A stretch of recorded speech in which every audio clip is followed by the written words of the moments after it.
common anchor for many of us. And as the founder of Artha Forum in Singapore, he has been very kindly pushing the initiative to gather all of us as soon as we could, especially after COVID. We had so many plans before COVID to invite speakers as esteemed as Maharaj today, but because of that period of time, we were unable to do that. But today, we're very happy to invite His Holiness Romapat Swami Maharaj, who has come from America. He just flew in from San Francisco this morning, and he's already, despite the obvious jet lag, he's gone to our program at the center just an hour and a half, 2 hours ago, had a quick program, and now he's rushed here to be with all of you. Now, some of us may or may not be acquainted with him. Maybe a quick introduction to him. Romapat Swami is actually an initiated disciple of His Divine Grace A.C. Bhaktivedanta Swami Srila Prabhupada, the founder of the International Society for Krishna Consciousness. Maharaj joined the movement and met Srila Prabhupada very early in the 70s. He actually came to Krishna Consciousness through the university preaching at that time in the US. He's been a Bhakti Yoga practitioner for 50 over years. He travels in continental United States, he travels in Asia, and in certain challenging countries like China, and he comes through regularly to Singapore. And he gives a lot of lectures on bhakti, on topics related to wellness, mindfulness, meditation. And today he is here, ready to share all his wisdom with us. We have all been fortunate because not only does he guide many, in fact thousands of disciples around the world, but he also takes time to ensure that he gives constant discussions, lectures, programs, presentations at universities, particularly in the US. He's also been a speaker at many of the famous corporations. He's spoken at Intel, Microsoft, he's spoken at Silicon Valley, and today he's here with us in Singapore. So I'm not going to speak too much because I think you're all here to hear him. Today's topic is very interesting. It's the pursuit of happiness and giving. And so it'd be very nice for us to hear from Maharaj, right, what this means to him. And after Maharaj speaks for a while, we will then have Amit, who's here and is very kind to come forward and take us through a question answer session with Maharaj, where he will field some questions, and after that, perhaps if audience and members here would like to speak with him, of course, we would be very happy to open that up to you too. Right? So thank you very much. Maharaj, thank you for joining us. Hare Krishna.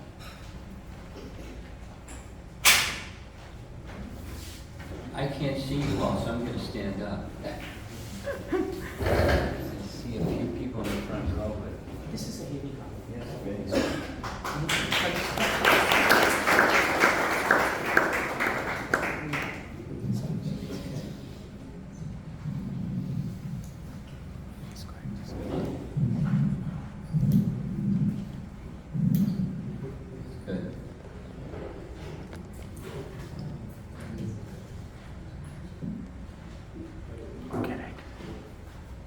Friday evening. Look at all of you here Friday evening. You all, I'm sure, have busy lives. So it's my honor to be with you just before Diwali. A little personal sharing. Because it's been a pandemic obstacle for all of us for some time, it's been a few years when I've been anticipating going to Vrindavan during Kartik. Finally, I'm getting to go. That's the next stop from Singapore. Go to Vrindavan for Kartik. I've been deeply immersed in thoughts of and preparing talks on places in Vrindavan during the month of Kartik. So it's auspiciousness is with me, in my meditation, I should say. So, with that, the pursuit of happiness. That's something everyone wants. There's a good reason why everyone wants it. It's because it's of the soul. Sanchit Ananda Vigraha. We want happiness because it's our nature. Happiness is our nature. However, sometimes we find something other than happiness. I don't know if your generation knows about this one. The Matrix. Which one do you want? The truth or the illusion pill? So let's go down the truth pill side and ask the question, why is life difficult? Now I'll assume, I think reasonably, in certain parameters, you're all successful. And so that means that you know what happiness is. And you know how to achieve it. And you scratch a little below the surface, and you also know there's not always happiness. And even that happiness comes with struggle. And so, why is it like that? Because we want happiness, and it's our nature. Something's not happening properly.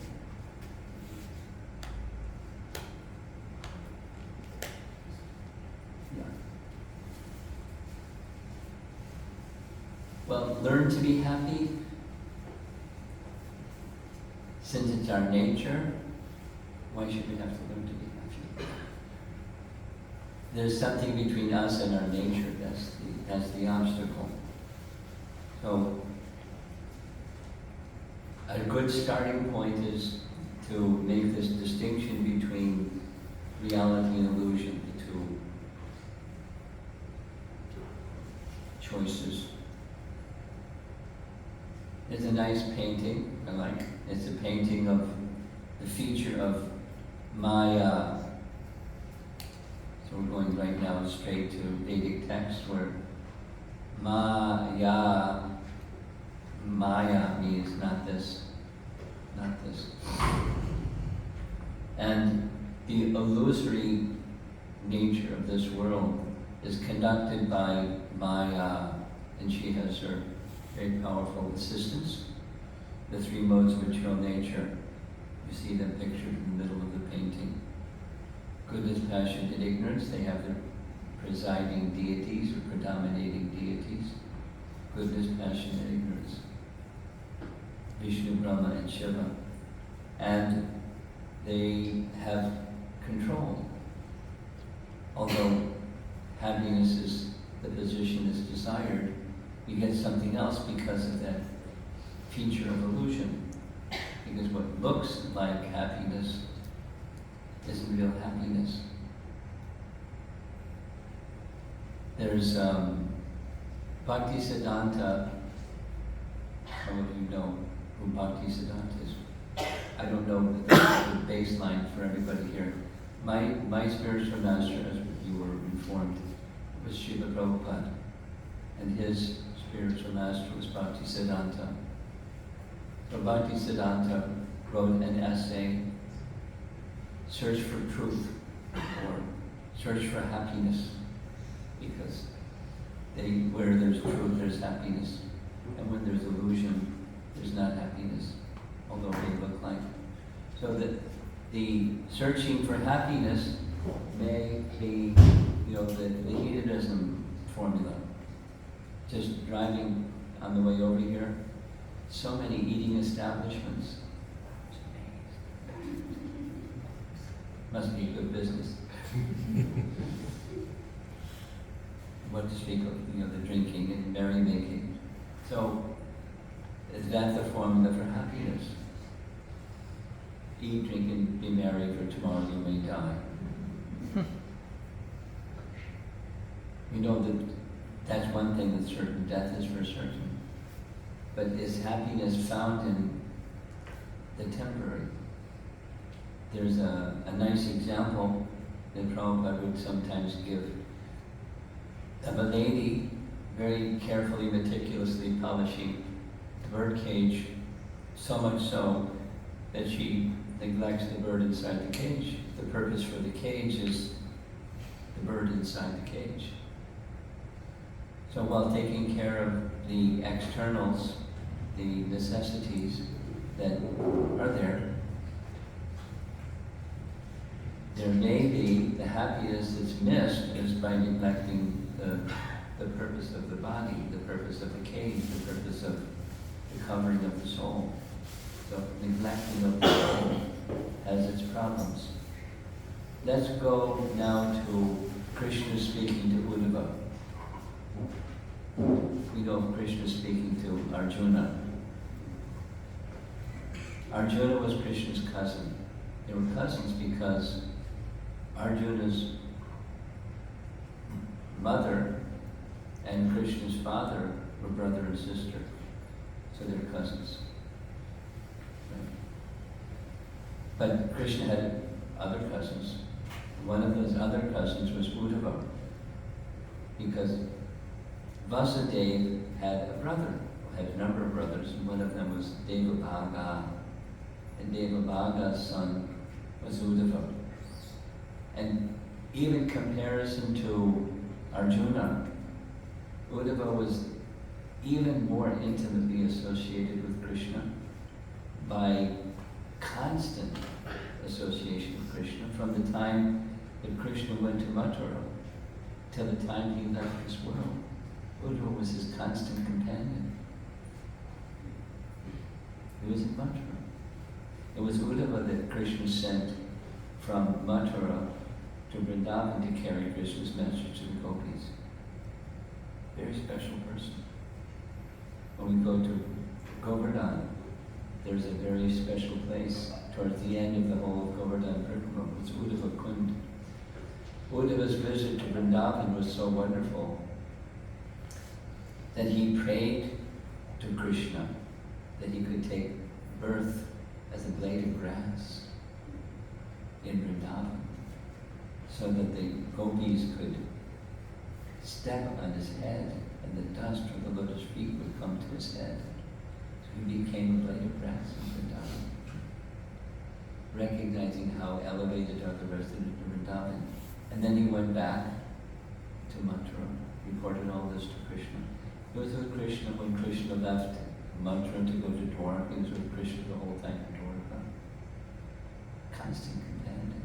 And when it was time for Krishna to depart, he was so intimately associated with Krishna, he knew. So he went to Krishna, fell at his in Dwarka, he fell at his feet, began sobbing and crying. Take me with you. Knowing that there wasn't going to happen because he was very wise, he then asked for instructions so that he could maintain his life, Krishna's absence. So there's a whole very beautiful section of the 11th canto, comes right after the 10th canto, is Krishna's instructions to Uddhava. Really beautiful, really beautiful. So here's a verse taken from Uddhava Gita, chapter 8. A conditioned soul undergoes great trouble to obtain a little happiness. After struggling in material life, which is full of hardship and hypocrisy, one may receive a little sense gratification, but this illusory pleasure in no way offsets the burden of suffering one must bear to obtain it. The donkey and the carrot image. Something fleeting and very insubstantial.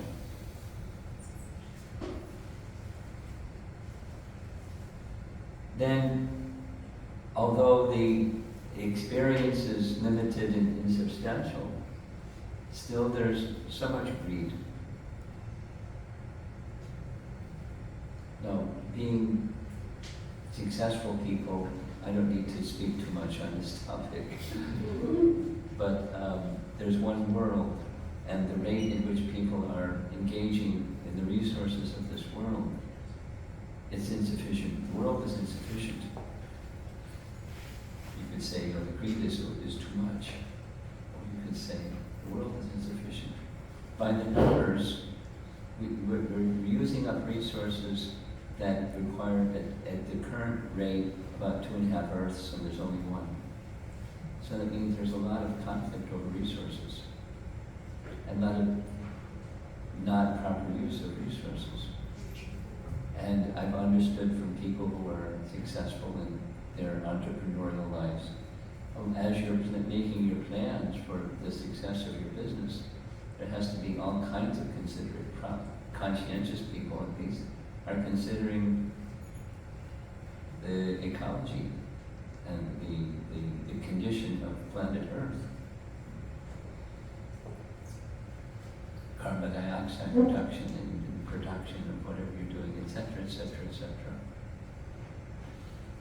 Greed is out of control for that limited and temporary happiness.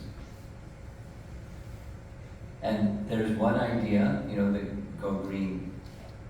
The problem with go green is greed is still there. You may just use the resources in a different way, or recycle the resources in different ways. But the greed problem is not checked by going green. And there's consequences. There's consequences for us and our offspring and future generations and so forth. Here's another nice verse from Uddhava Gita. You see in the bottom there's a sword. The rest of the image is supposed to show a forest.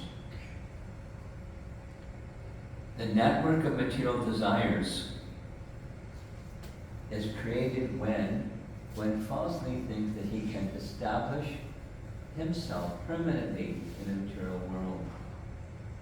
This binding network should be cut with a sword of detachment. Otherwise, we'll be forced to wander in the illusory network of Maya. There's the name again, study, Maya image, with no understanding of liberated life on the spiritual platform.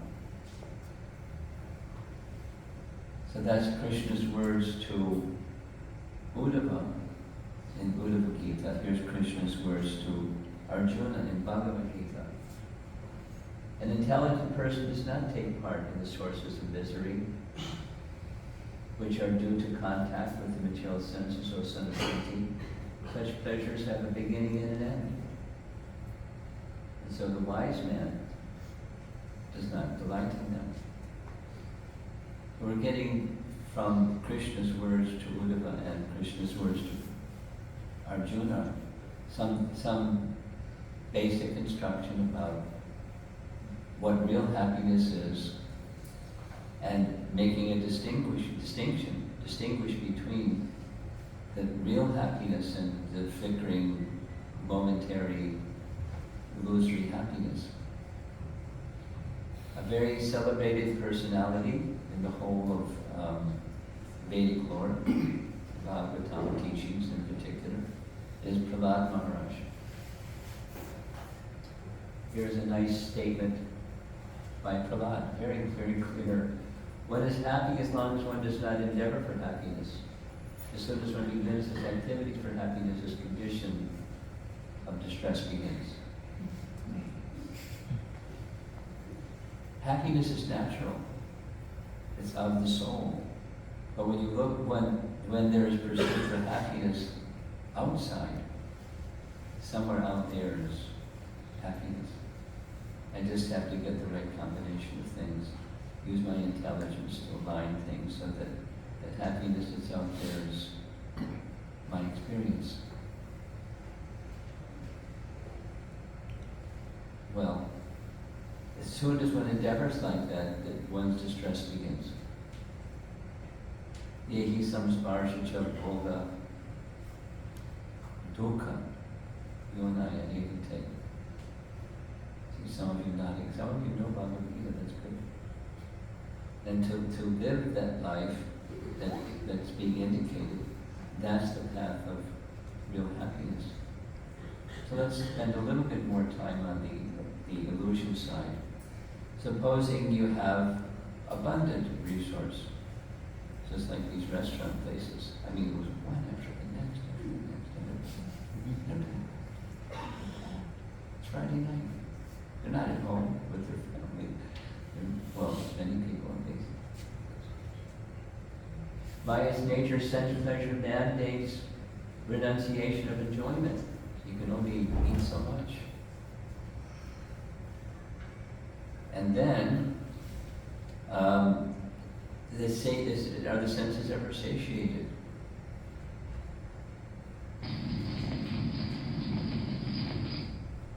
There's some sound effects here. According to Nushparena Analena Cha, the contact with anala, with sense objects, induces lust, and lust burns like fire. Nushparena Analena Cha. And then where does it end?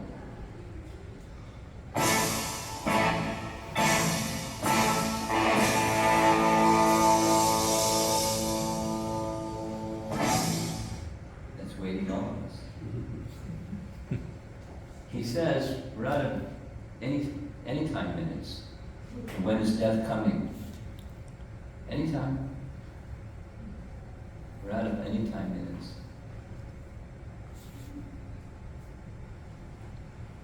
Okay, that's enough for that one. But happiness isn't. The pursuit of happiness in that arena has its shortcomings.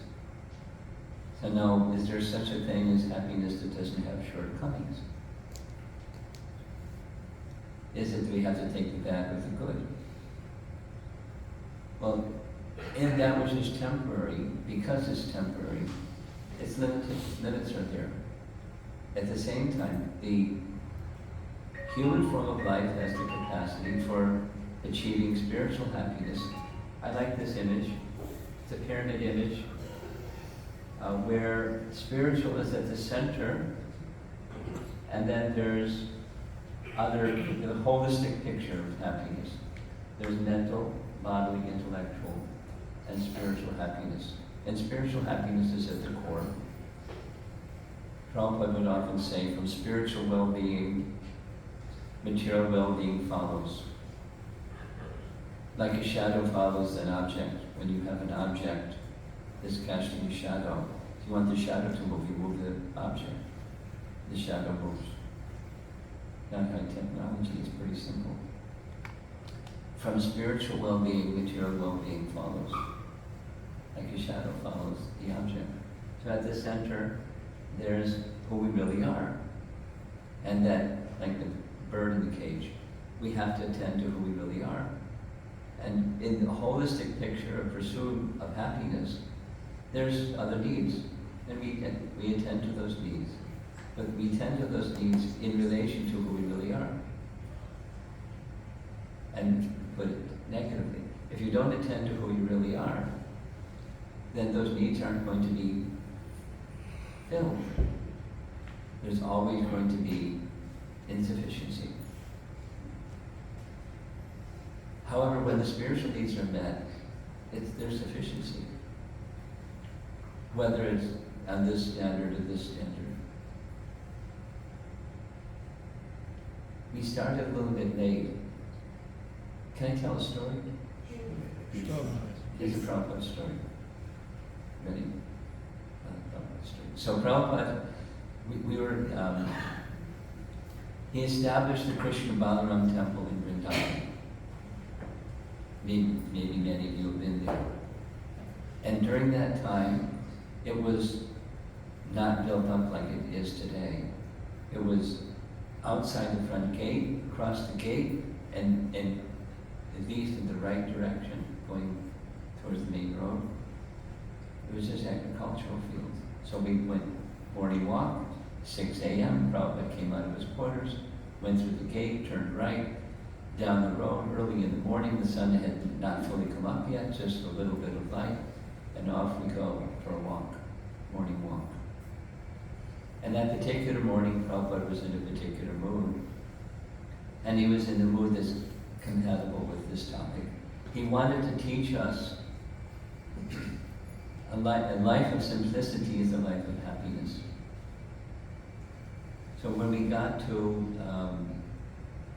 this wooded area, now it's all buildings, but just like a little forest. So he pointed with his cane, what's this? Went inside.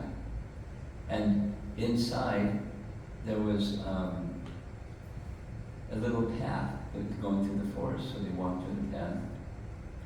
And he went to a tree, he asked one of the devotees, there's some pods hanging from the tree, is this edible? He was in the mood of, life in Vrindavan is so simple. We went further, went to like a little drop off over to the side, there was a family's home and a cow. He said, see down there, they have a cow. So a sadhu can go to their home early in the morning, time of milking with his little pot, and ask for some milk. And he'll be given some milk. Milk and edibles that come from nature. Life is very simple in Vrindavan. He was in that mood. Then he wanted to teach us something. I took it. He turned to Brahmananda, with like literally a big devotee, and said, did you receive the $500? And make sure it goes into the book account, make sure you check the color separation for the next printing. He just did a U-turn and then went right back. The life is very simple. I took it he was teaching us, purposely teaching us. I mean, some persons may have taken it differently. Keep it simple. For practical purposes, you do things. But if the purpose of those things that you do doesn't have a spiritual purpose, in principle, a spiritual purpose, not just profit-making, but a spiritual purpose. Because otherwise, you're in that looks like happiness, but it's not happiness zone. So align your life's mission with spiritual happiness. That's this one. That little skinny guy in the middle, that's us. That's the spirit soul.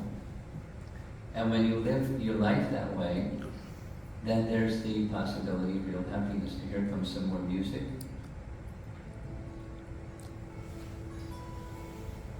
Recognize the music. Here comes the sun. George Harrison.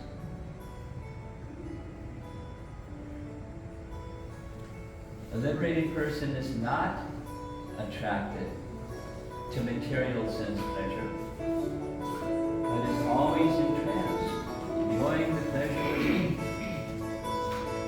In this way, the self-realized person enjoys unlimited happiness. He concentrates on the Supreme.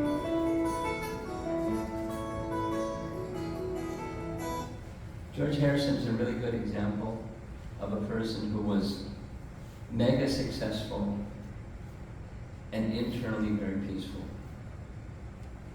Here's a little George Harrison story. I've read this 3 times in the news.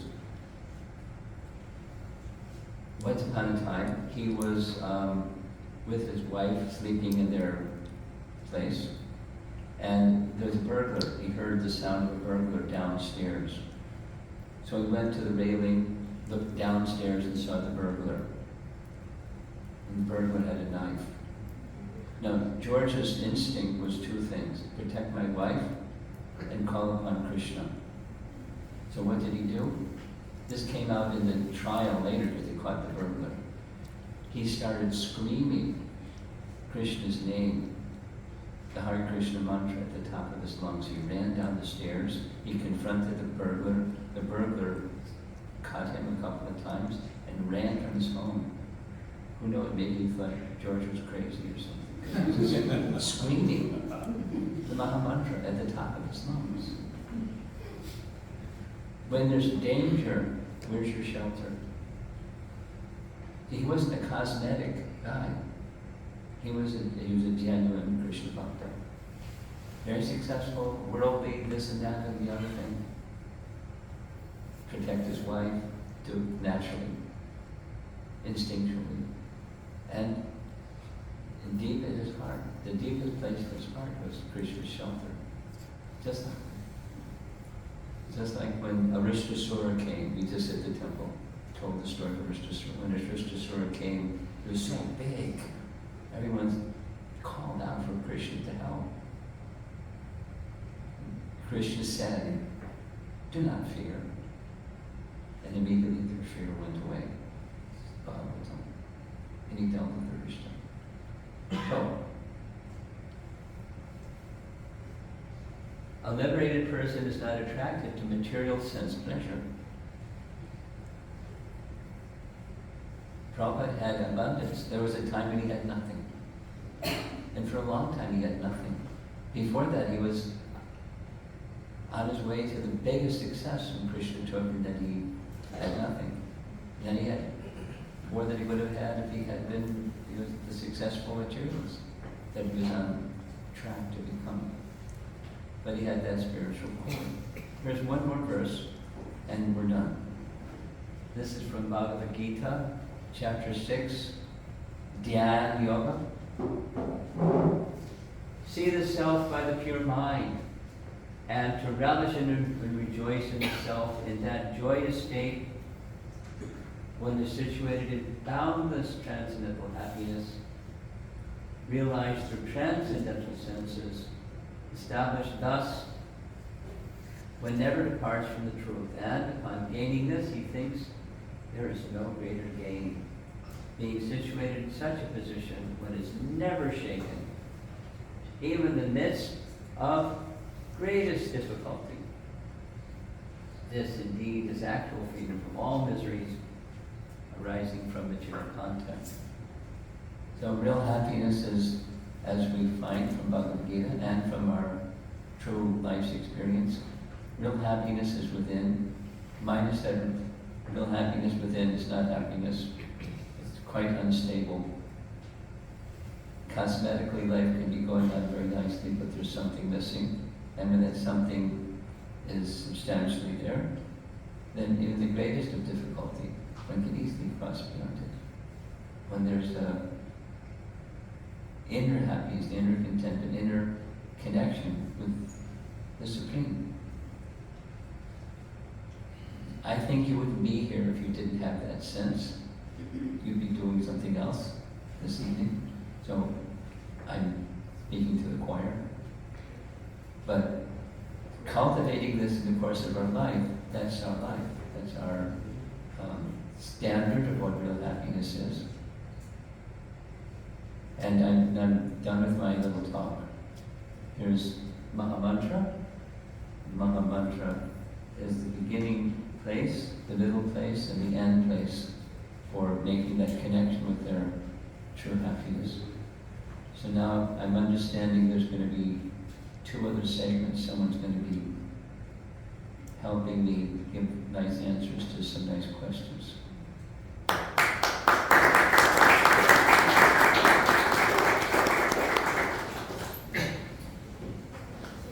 Thank you, Maharaj.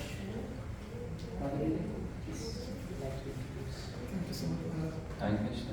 I'll just invite Amit Gupta to Okay. this fireside chat. So for some of you who don't know Amit Gupta, very briefly, he is the founder and CEO of both Camp and Ecosystem.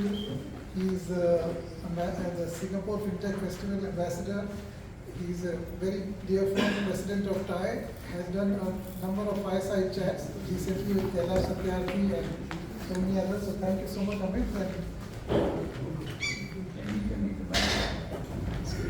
Okay. Oh, maybe we'll have him over there. First I of mean, all- I think it's easy. As you can all tell, Rajiv is a very dear friend and he has gone overboard with introducing me. I'm just very privileged to be here like all of us. And this wasn't really a planned thing, but we thought Rajiv suggested that we have some interesting questions given the very entertaining way, Swamiji, that you have actually conveyed the messages to us.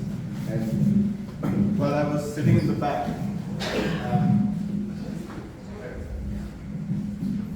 I hope you didn't feel like I was distracted on my phone and messaging. I was just taking notes as I was listening to you to just write down some questions. No problem.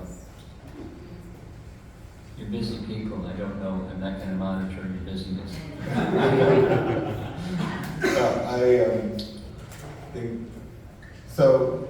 I think the first thing was, I love that music. Here Comes the Sun. I think that's very relaxing way. And what do you think was George Harrison's secret? He seemed pretty happy. He enjoyed his life and he was quite happy. Well, he knew what the opposite was. I mean, I didn't have the good fortune of his association, but I have had the good fortune of those who had his association.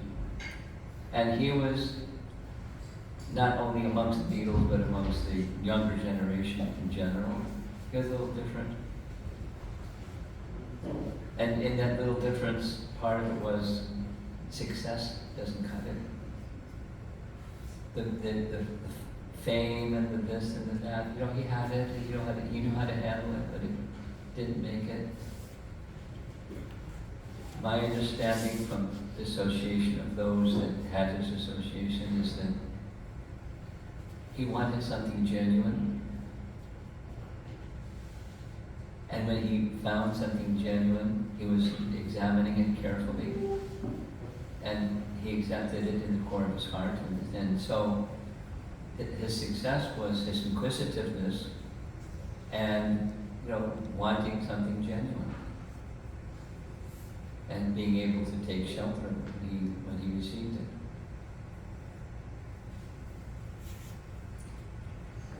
The evolution, I don't know so much, but the little bit that I know about the evolution of his music, it just went in that direction too. You know, and others went in other directions, which is fine. But his direction was very clear. Very clear. And it's not that he didn't have other options of spirituality. You know, there are people knocking on their door for this option, that option. Then he wanted something genuine, and he received it in a genuine way. That story of what happened when there was a burglar in the house is so telling. When there's danger, where's your shelter? That's very telling. And he wasn't unclear. Screamed at the top of his lungs. Like the resident of the Dhamma when Krishna, there was some danger. So there's contentment because of that shelter. And thus a relationship.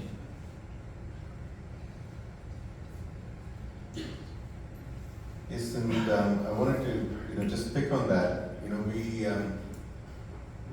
It's imbibed in us right throughout our childhood and as we grow up in our professional worlds. We're chasing after success in school, wealth, fame, and we believe that brings us health and happiness and satisfaction. But you look at examples of some of the most successful people, including some of the celebrities, since we gave the example of George Harrison. But there are many other celebrities who, despite all the fame, the success, the glory, yet they're so unhappy, and we hear about them on antidepressants, finding ways to just survive and living very disconnected lives. Why? Why do you think it ends up that way? Your question is the topic for this evening. Coincidentally.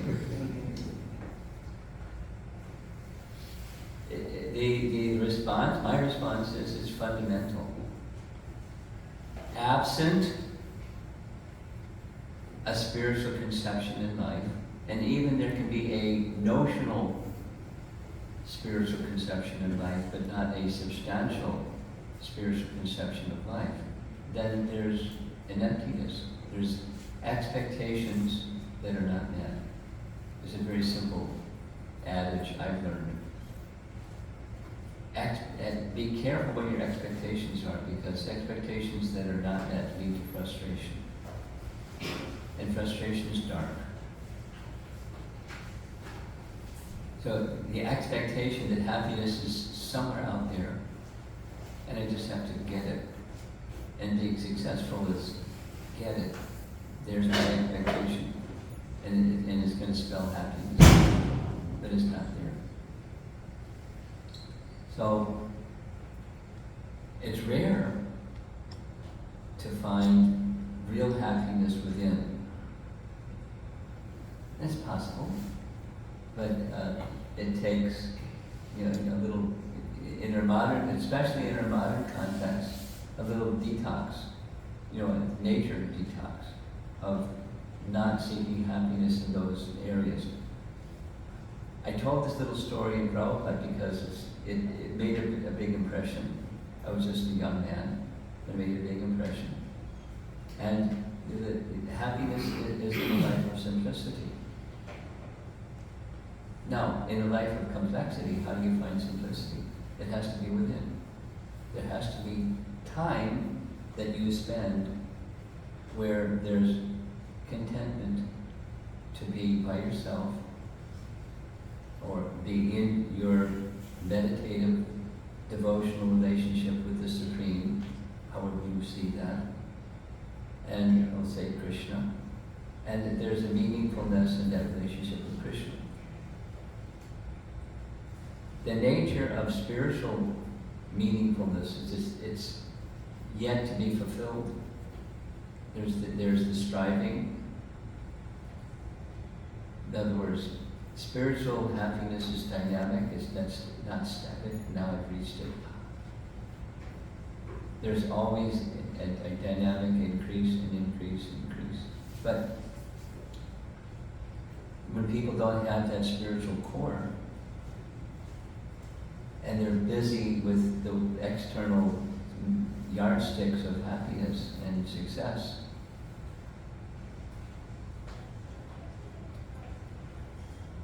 it leads to frustration. And frustration leads to dark behaviors towards themselves and or others. Well, thank you. Actually, you reminded me.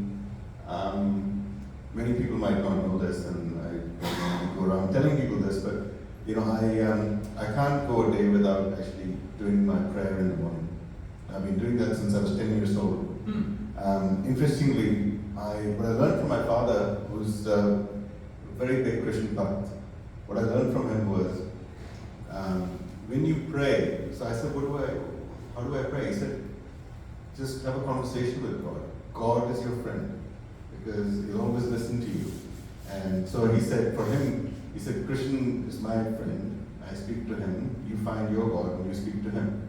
And I have my own prayer that keeps building over the last 30, 35 years. It's just I have more people in my life now, so I pray more. The prayers keep getting longer because I have more people to pray for. But I don't ask for things. But it does, your point around expectations, I wanted to just touch on another point because it links to expectations, desires, envy, jealousy, there's bitterness, because of a whole bunch of expectations that are not met. Yeah. And that's a very common theme. Yes. And I thought what would be good for us to understand is why do we continue to feel this way, and how to build a mental muscle to let go. Mental muscle, you mean intelligence, right? Yes, in the way that you described it, with spiritual in the middle. I have to get adjusted to the terminology, mental muscle. I'm accustomed to, that hierarchy, there's the body, and above the body is the mind, above the mind is the intelligence, above the intelligence the soul, and above the soul is the Supreme. So by mental muscle means what you do to control the mind, to overpower an uncontrolled mind. Is that the idea? Yes. That's intelligence. And where does intelligence come from? Anyway, where does anything come from, anyway? And when that is understood, Krishna says very clearly, 15th chapter of Bhagavad Gita, Sarva Shachaham Riddhi Sani Vishtu Mataksmatir Dhyanamabhovanamja. Buddhi, intelligence, spiritual intelligence, comes from Krishna. So Krishna gives spiritual intelligence to those who want to be with him, just like your dad said. Krishna will give intelligence to those who want to be with him. That's the mental muscle. That is, so here, I like the word alignment. Is that a word you use in the business world a lot? Yes, a lot. Okay. It's generally misalignment, but Okay, the spiritual alignment principle is, it's like your GPS. So I'm going to stand up so we can see each other. oh, I stood up because you were sitting down. I wanted to be able to see you. Okay, I want to see the people in the back. So, alignment. I like visuals. So, I had a teenager do a graphic for me on alignment. And the graphic goes like this. I can't show it for you right now. Some doors open. The first one is the body. And you walk through that one. And then comes the mind. You walk through that one, the door opens. You walk through that one, then comes the intelligence. And then you can enter in with intelligence, you can, in alignment of bodily, mental, and intellectual functions towards where the GPS wants to take you. And that's to the spiritual atmosphere that's within already, but we're out of touch. So when there's alignment, there's goals. I mean, you're business people, so you know what goals are. So there's the goal of life. And what's at the end? What's at the end? Supposing you don't know who you are. As a college kid, I was very clear. I don't want to be at the end of life, and I still don't know who I am. I don't want that. I don't want that.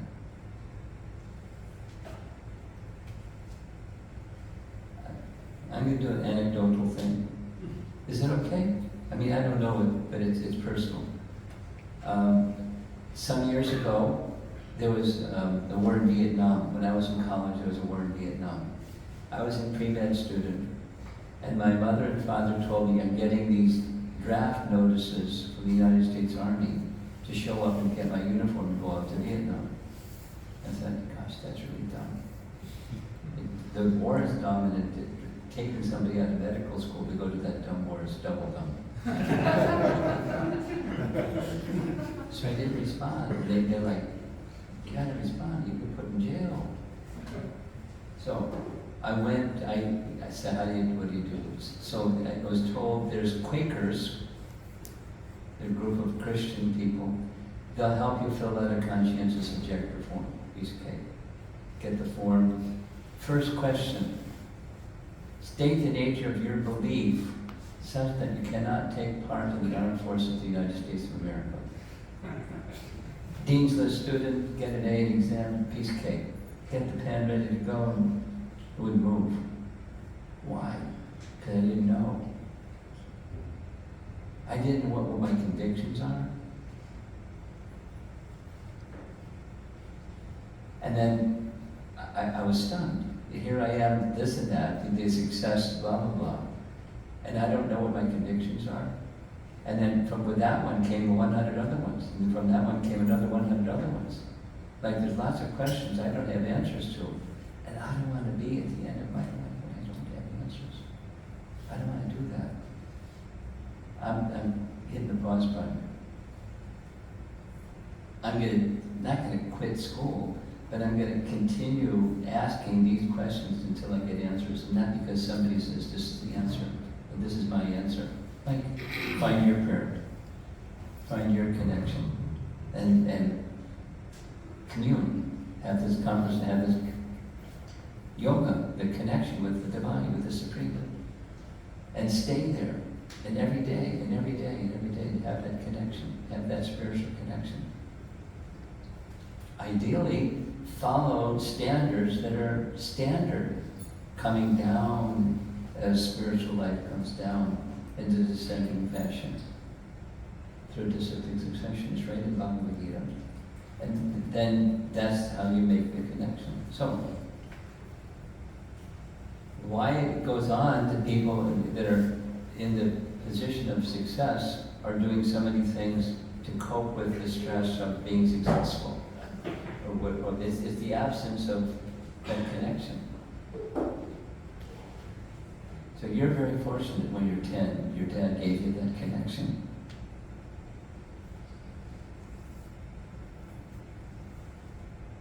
And some of us had that connection early, just even intuitive, and so here we are. Now, this is my appeal to all of you for whatever fruit of this appeal. Make your life successful in the transcendental sense of what success is. And it's not cheap. It takes some internal cultivation. As much as the external takes effort, the internal takes sincere effort. Then there's real satisfaction, real happiness, real contentment. Like that other person. Go ahead. You're doing a great job. No, thank you. I was just going to say it's my connection. You talked about the connection and the conversations. Mine feels more like a pager. I'm like a 1990s pager connection with God, one way. I'm sending messages. You seem to be on a mobile connection with Him. How do you reach that stage? How do you get to that stage where you can actually have that connection that's two-way?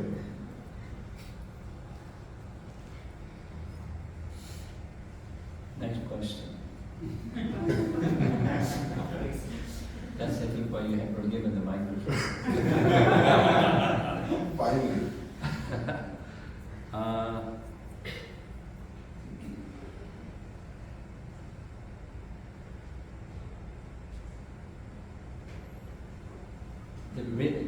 When the stage comes, when from our side, from your side, or my side, or from our side, there's simply wanting to serve, to bring pleasure to the object, the subject, object. In a relationship, any sentence in grammar, there's subject and object, and there's verb. So when the subject is us, and Krishna, who's the object for me, there's the connection is unobstructed by something that I want, but it's something that he wants. Now what he wants is what I want. Or the pure devotee. What Mother Jasoda wants when binding Krishna, her love is more powerful than Krishna's power. And he's all powerful. He subordinated his love to her love. That's when the connection is complete. It's the mood of serving the object. If you have some other object other than transcendental object, it's not going to, there's insufficiency. There's always something that pins inside the heart that says something's missing. So it's complete when it's service without condition, so that the object of love be pleased. That's pure. Then there's contentment, and complete contentment.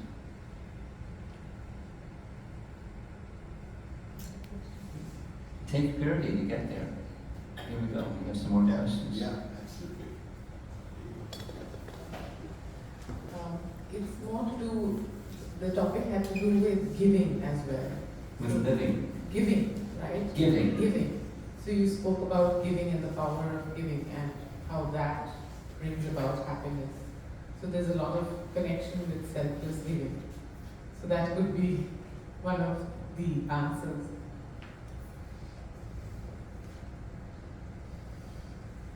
Let me comment on your comment.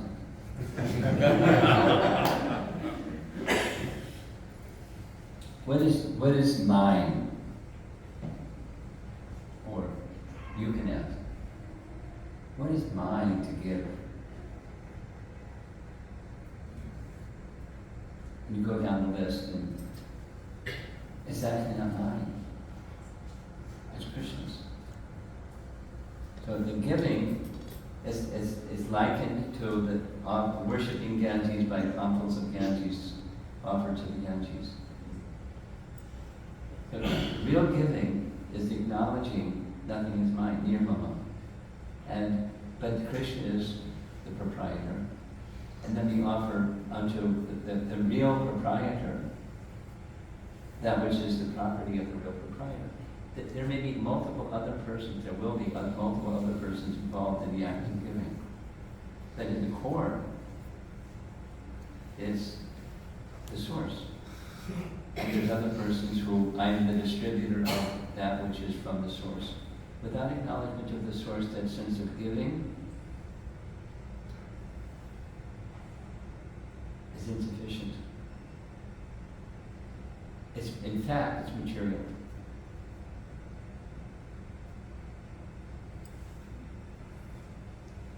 I'm going to tell a little story. Stories that help illustrate points. I grew up in a small town in upstate New York. And after the first temple that I lived in was the Boston Temple. And after one summer in the Boston Temple, I was traded to New York. Because in Boston they were developing a printing press. And I didn't know how to run a printing press, but somebody in New York knew how to run a printing press, so I was traded to New York. And here was a little guy in the city of New York. And I never even wanted to look at that place on a map. Let's speak of go to New York. Where was New York?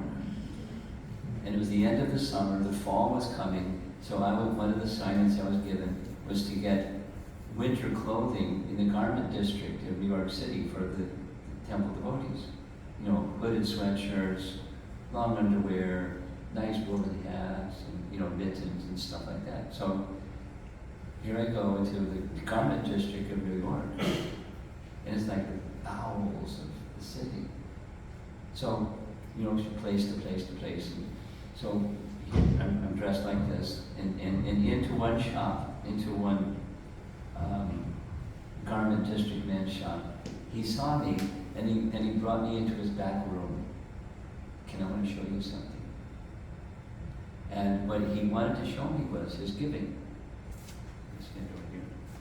His giving. He saved up his money from his garment district work, and every year he goes to South America and distributes his goods. He's giving to poorer people. I don't know, garments or food or whatever, I can't remember.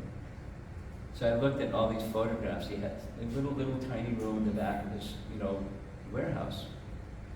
But I'm a spiritual guy, and he wanted to show me his giving. So I'm being an innocent little boy, young man. I said, very nice, and what are you doing for their soul? And the man flipped. He went ballistic. He started screaming. He chased me out of his room. Get out of here. Because his giving was he wanted appreciation.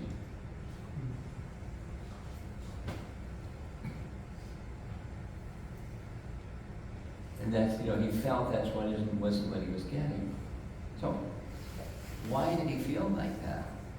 Because the act, what he was doing was nothing, it was just fine.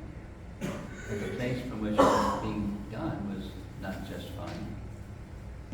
And consequently, the needs of the soul was also not there in his contemplation.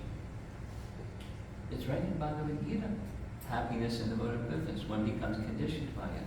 You give and give, and that's a mode of goodness act. It's good. Mode of goodness is good. But it's conditioning. stays on the material platform. Well, how do you get it off the material platform? You put the soul at the center, this alignment principle. And so what's the goal? The object is to be pleased. So, he's a godly man, doing God's work. That's good. Let the giving be with this alignment principle. That is not my contentment. And if I'm concerned about Krishna's contentment, what's Krishna concerned with? He's concerned about living entities that are struggling in this material world. Not just that they shouldn't struggle for want of necessities. They shouldn't be here. So what can I do, you do, any of us do, to help people get extracted from the material condition of life, material circumstances, material existence? That's a good question. Think about that one. In the art of contentment and giving.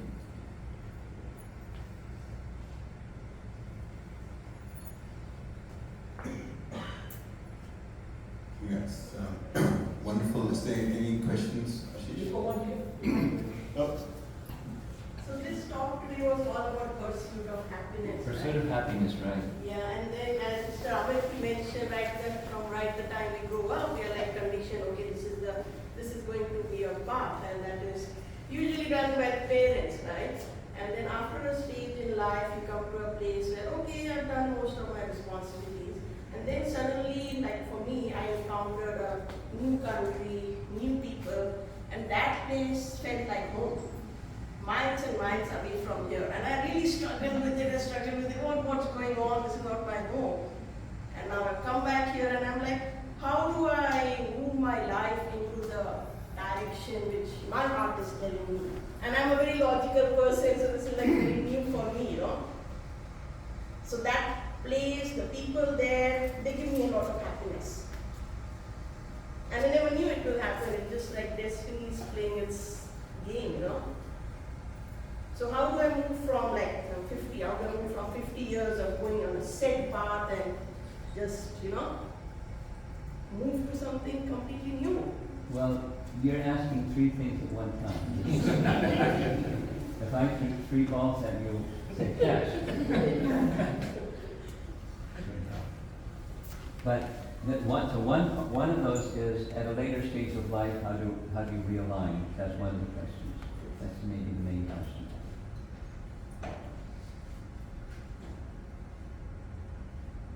It's doable. Would you want me to take the microphone? yeah.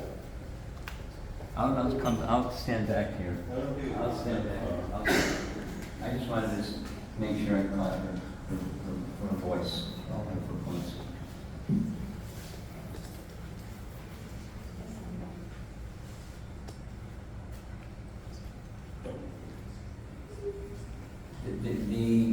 The key, you said it, and it's mentioned here also.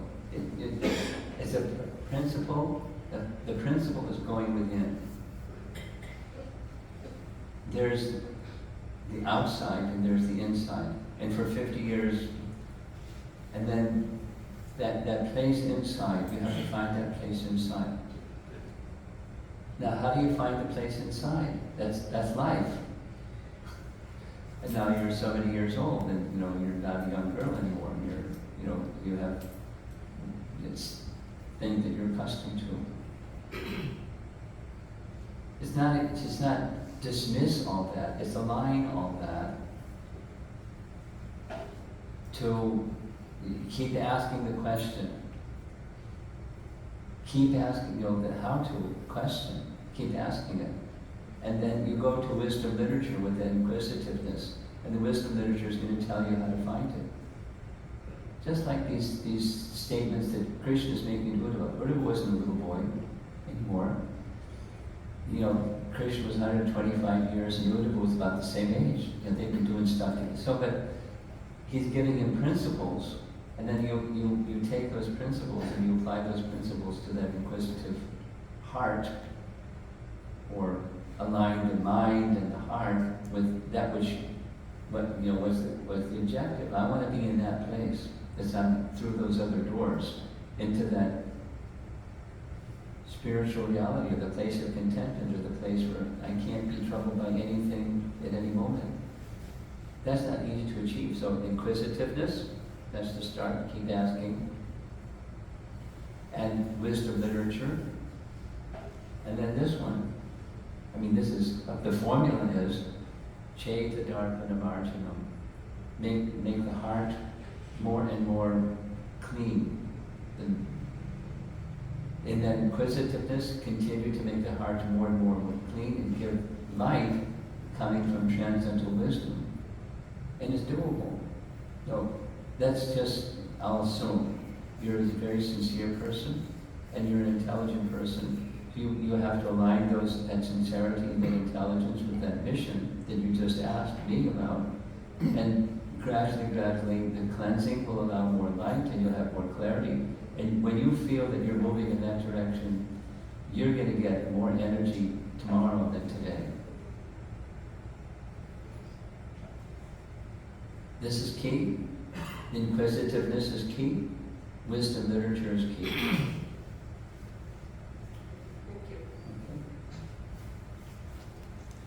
Swamiji, I have two questions. The first one is love an illusion and therefore should you detach from it? Or is love something that gives you happiness? Well, next question. Then comes the question of the question. What is love? Just like what is happiness? Pursuit of happiness. So let's define what happiness is. So similar to what is happiness, what is love?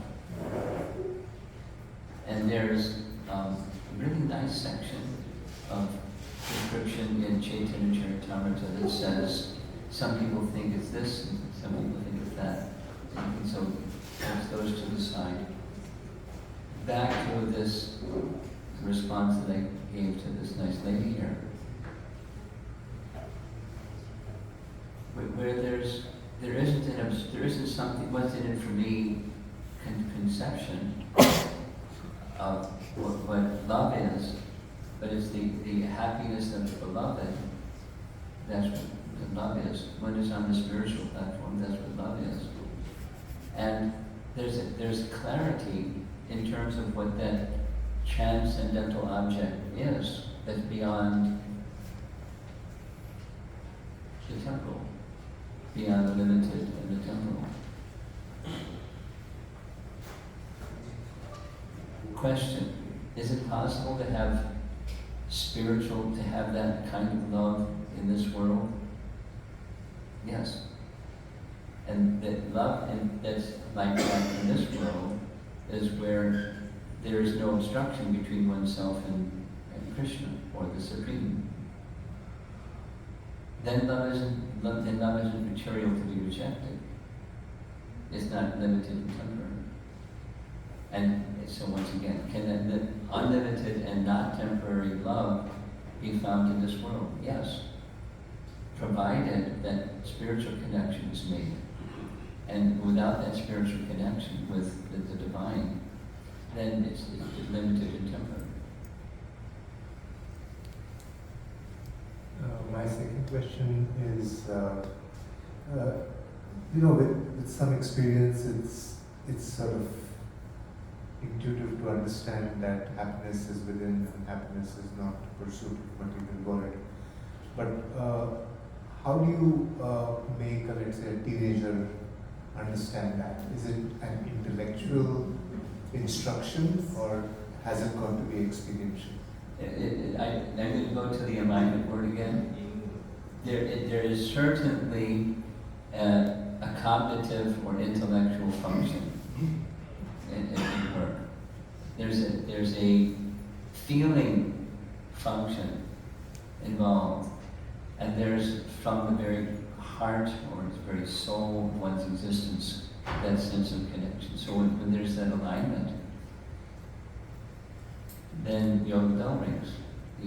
That sense of connection is there. And if it's not in alignment, there's always, you're adjusting and refining. And And then supposing the bell rings, then the tendency is our conditioning takes us again into wherever that was.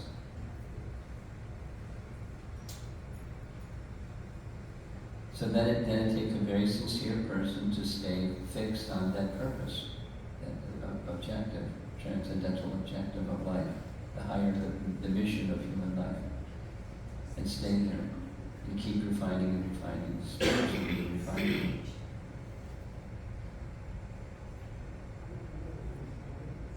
And when that work, spiritual work, is never finished, okay.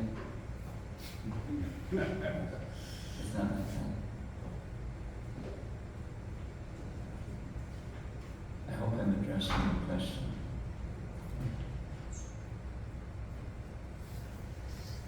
Prabhuji, I have 2 questions from my daughter. From your daughter? Yeah, she's 16 years old. One got answered, one not answered, so I'm going to put both. The first one hers was, that why we say God should be there and pray, but I go to God only when there is a trouble, exam, something, then more God, and many places when you are happy and you try to forget. So there I got an answer which I've taken this print, which is the photo of that, which says, Bhagavad Gita, you're saying, don't get attached to the happiness or sadness, times which you talked about. Okay. I don't know how to communicate to her, but I understood that. I will try to explain. But the second part, very valid. She says 16-year-old can be a challenge. Yeah. Especially the second part when we read about Gita, when you say the life is misery and you have to move out, she says, no, life is not misery. Heaven is here. Heaven is not anywhere. Life is enjoyable. We have come for here. Why should I say that I don't want second birth, rebirth? This is life. This is heaven. I didn't have an answer for that. You want an answer for a 16-year-old to that question? Yeah.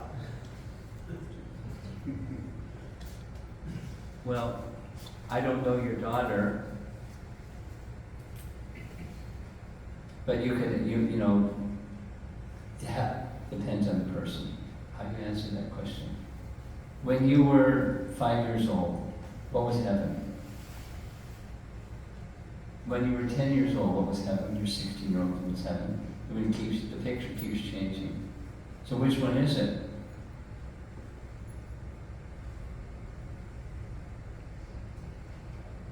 So given it, the concept of heaven is itself relative.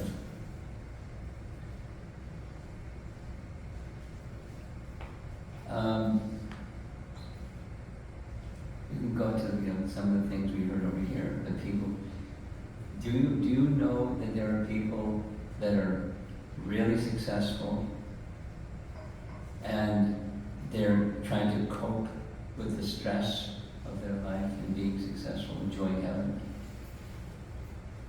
Let's take a look at some of the statistics of this and that, and suicide, and people doing bad things to each other, and so on and so on and so on. Is that the picture of what heaven is?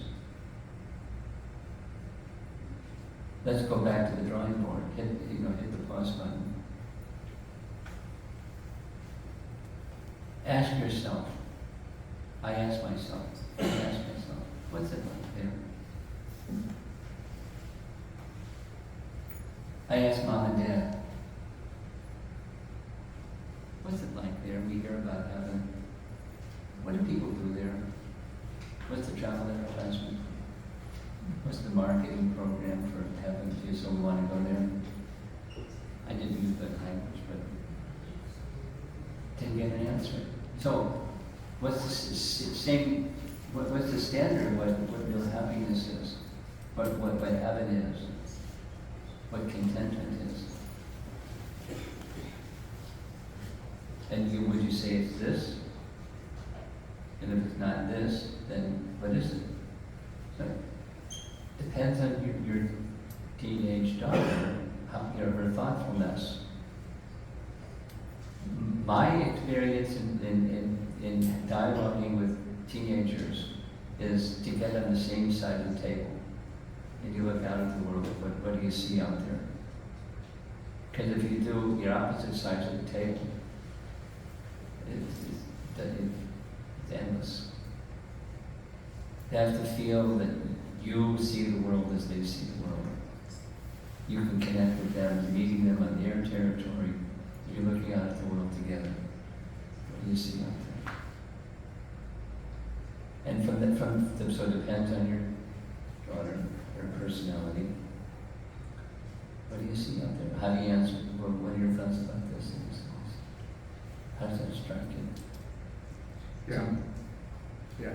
But if I put myself in that question also, I don't know answer. Because I also believe if heaven is so good, I should jump out and die straight. Then I'll go to heaven. I live here because I think this is the place where I can make it heaven. But the point is what you said, I think that I like it. Don't get attached to happiness or sad, so you find happiness, inner happiness. That's transfer. Yeah. That's very powerful. Very, very powerful, but we need to see how they communicate that. If that's very powerful, that's heaven. That means you have an insight. Whether you're sad or good or happiness, always you feel at peace, at whatever, like he says, tranquility, alignment. Because he was saying, why the literature saying misery, like world is full of misery. So when I gave this example, he said, okay, let's take statistics. How many people committed suicide? I see all my friends, all are happy in that sense. You know, yeah, there will be ups and downs, but generally they're happy. So that's why I know I was struggling a lot. That's why I thought I should put this question to you also. That's it. My comment on her reply is that's not honest. When people commit, how many people are contemplating the domain? Is that happening? That's contemplation. Let's go. No, she didn't say that. What she was saying, the world is beautiful. The number of people doing bad to number of people doing good. Good is more in this place, hence this world is heaven. Anyway, that's a statement she shared. You know how they don't can mix. We can leave it there, but I'm just saying, yeah. Leave it like that. Then the mix is heaven. But that's not what heaven is. And there's a place where it's not like that. They're going to take consciousness of people, like-minded people. How are we doing with time? I think we do have to wrap up, Swami. Okay, I'm getting some. I did have a suggestion. Sorry, I did have a suggestion, and that was, I think Swamiji takes questions for teenagers on Snapchat. You could send it to him on Snapchat. He evolves with time. But I just want to really thank everyone. But Swamiji, first and foremost, really thank you very much for putting your messages across in a way that's so not just endearing, enjoyable, and we actually really find it very easy to absorb. So with that, and I would like to just call for a vote of thanks as we close the ceremony today. Please. Thank you.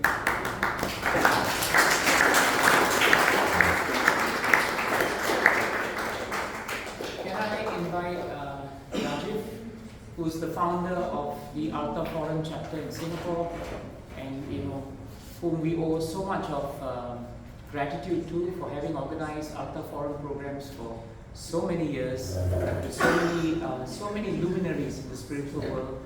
And we would like him to hand over to Maharaj a bouquet of flowers. Maharaj. Thank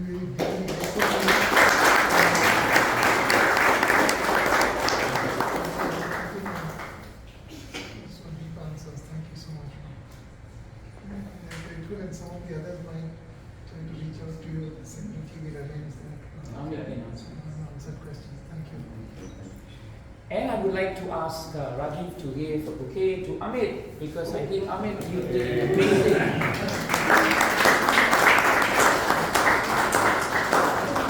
Thank you very much for that. Oh yeah, please, you can get Maharaj to give it. Maharaj. Can I request? Okay, sure. Can someone take a picture of this? This is a moment.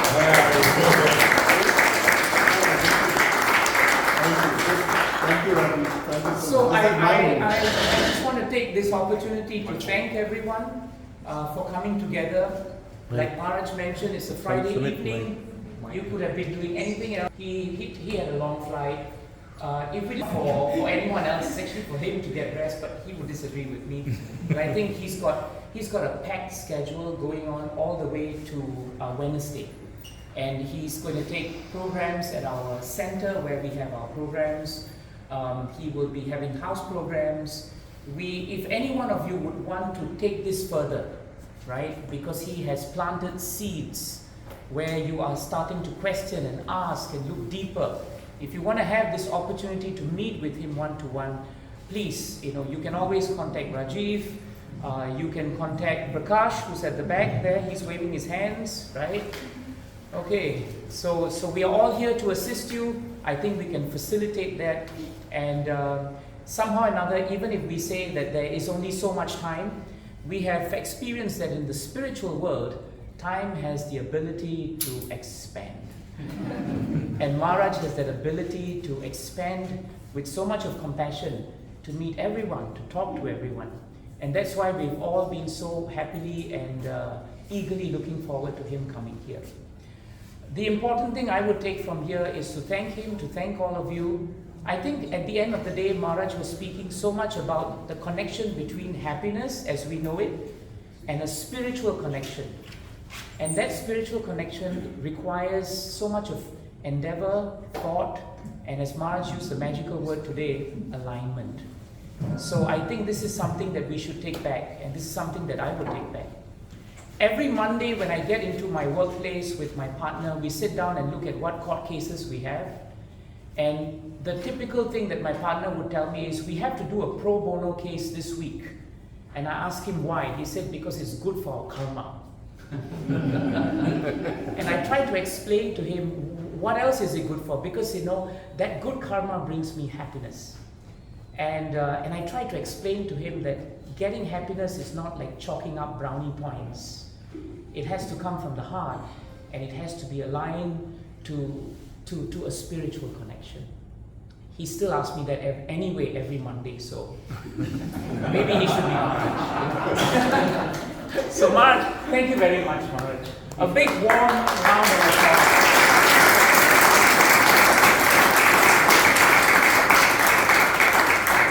Look forward to more Artha Forum programs. Next month in November, we have another esteemed speaker coming through. His name is Gauranga Prabhu from Govardhan Eco Village. Oh. He's going to come to Maharaj. Oh. So you will enjoy his company. And Maharaj comes through every year, by the way. It was just COVID that he wasn't here. So we want to see Maharaj here again, so that we can have more of his time, his guidance, and all the spiritual purity that he brings. Good night to everyone, and you have a good Diwali ahead. But remember, it's the spiritual connection that we seek. Hare Krishna.